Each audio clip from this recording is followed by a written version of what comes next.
Hello friends, तो हमारे आज का टॉपिक है जो एमएससी केमिस्ट्री फर्स्ट सेम के स्टूडेंट के लिए हैं। ऑर्गेनिक केमिस्ट्री का नोट्स हैं।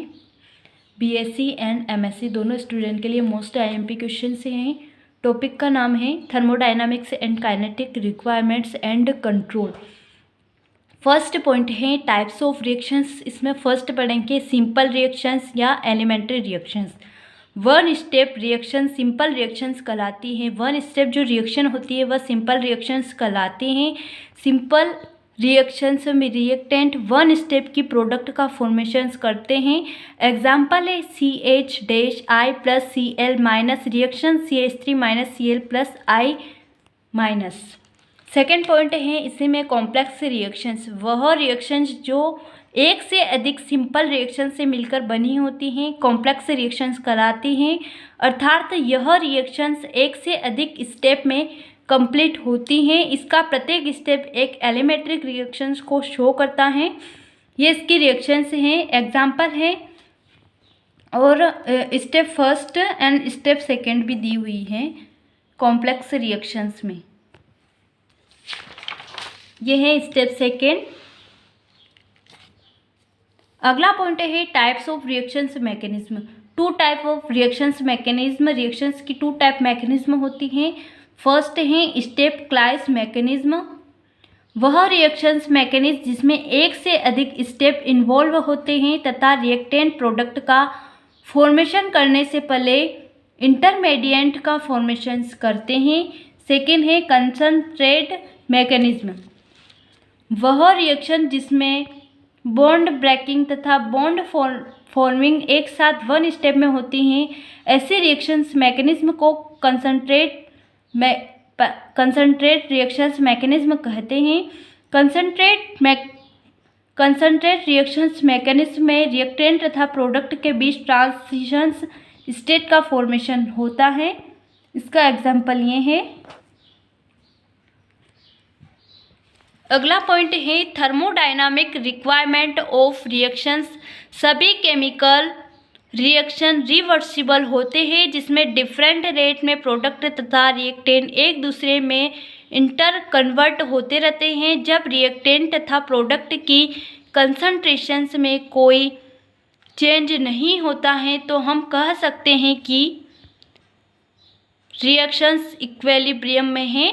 अधिकांश रिएक्शंस में इक्विलिब्रियम स्टेट प्रोडक्ट साइड में होती हैं जिसके कारण रिएक्शंस को कंप्लीट मान लिया जाता है। इस equilibrium state equilibrium concentrate reactions की enthalpy change del H reactions की एंट्रोपी चेंज डेल एस तथा एब्सेंट टेम्परेचर पर डिपेंड करता है। इनके रिलेशन को फ्री एनर्जी के द्वारा शो किया जाता है। डेल जी बराबर del H minus T del S. जब डेल जी की वैल्यू नेगेटिव होगी तब रिएक्शन फॉरवर्ड डायरेक्शंस में प्रोसीड करेगी।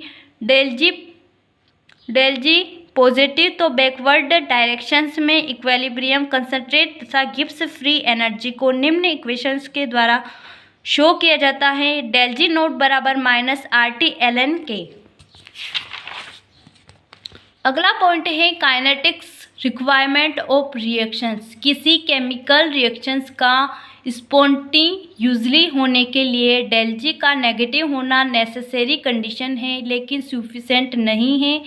एग्जाम्पल है एल्किन तथा हाइड्रोजन के द्वारा एल्किन बनने के प्रोसेस में डेल जी की वैल्यू नेगेटिव होती है लेकिन एल्किन तथा हाइड्रोजन के मिक्सचर को रूम टेम्परेचर पर लंबे समय तक रखने के बाद भी एल्किन का फॉर्मेशन नहीं होता है, जो यह इंडिकेट करता है कि किसी रिएक्शंस के लिए थर्मोडायनामिक रिक्वायरमेंट्स का होना सफिशिएंट नहीं है। किसी केमिकल रिएक्शंस में थर्मोडायनामिक केवल रिएक्टेंट तथा प्रोडक्ट की स्टेबिलिटी की इंफॉर्मेशन देती है, रेट ऑफ रिएक्शंस की नहीं। काइनेटिक्स स्टडी में रेट ऑफ रिएक्शन तथा विभिन्न रिएक्टिंग स्पीसीज की कंसंट्रेट की स्टडी की जाती है। केमिकल काइनेटिक्स के द्वारा केमिकल रिएक्शंस की मैकेनिज्म का इन्वेस्टिगेशन किया जाता है। किसी रिएक्शंस की डेल्जी रिएक्टेंट तथा प्रोडक्ट की स्टेबिलिटी के बीच डिफरेंस को इंडिकेट करते हैं। रिएक्शंस के एनर्जी बैरियर्स के बारे में इंफॉर्मेशन नहीं देती हैं। एनर्जी बैरियर एक एनर्जी हिल ही है जिस पर चढ़कर रिएक्टेंट प्रोडक्ट में कन्वर्ट हो सकता है। जिन रिएक्शंस के लिए एनर्जी बैरियर ज़्यादा होगा उनकी रेट ऑफ रिएक्शंस कम होगी तथा जिनमें एनर्जी बैरियर कम तो रेट ऑफ रिएक्शन ज़्यादा होगी।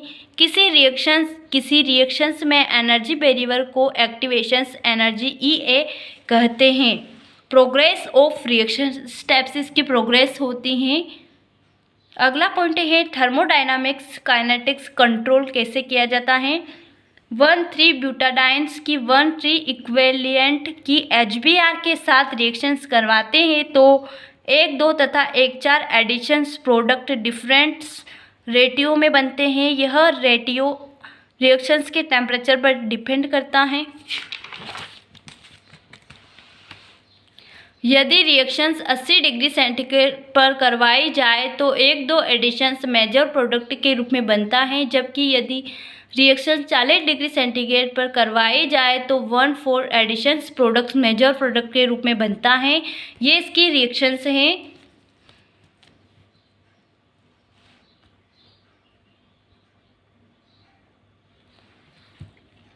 जब किसी रिएक्शंस में एक से अधिक प्रोडक्ट का फॉर्मेशन होता है तो वह प्रोडक्ट जिसका फॉर्मेशंस रैपिडली होते ही काइनेटिक प्रोडक्ट कहलाता है तथा most stable product thermodynamic product कहलाता है।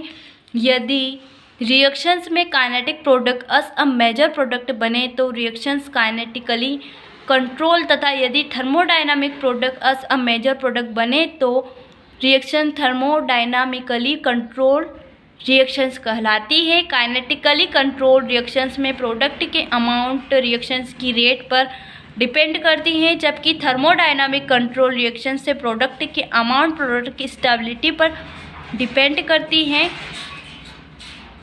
ये इसकी रिएक्शंस हैं।